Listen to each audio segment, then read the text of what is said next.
नमस्कार मित्रांनो, माझ्याकडे ऑफिसमध्ये बरेच जण मला भेटायला येतात आणि बहुतेक जणांचा एक कॉमन प्रश्न असतो की आम्ही गुंतवणूक तर करतो, बऱ्याच वर्षांपासून करतो, पण आमचं कॉर्पस म्हणावं असं वाटलेलं नाही.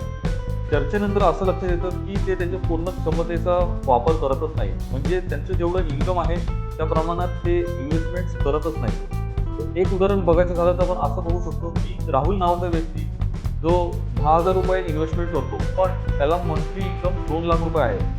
तो त्या 2 लाखापैकी फक्त 10,000 रुपयांची SIP करतो.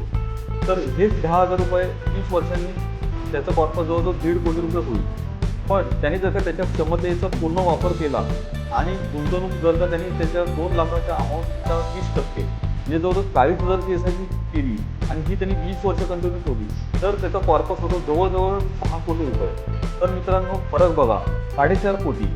तो तीच व्यक्ती, तेच रिटर्न, तोच कालावधी, पण त्यांनी त्यांच्या पूर्ण क्षमतेचा वापर न केल्यामुळे त्यांचा कॉर्पस हा त्या मानाने खूपच कमी आहे.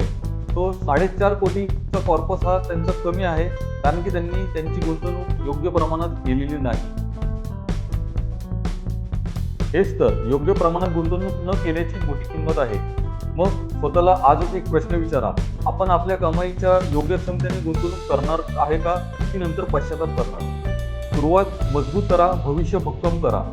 धन्यवाद. जर तुम्हाला योग्य मार्गदर्शन हवे असेल तर दिसत असलेल्या नंबरवर आम्हाला कॉल करा. तसेच आमचा YouTube चॅनल तसेच WhatsApp चॅनल यांना फॉलो करा. धन्यवाद.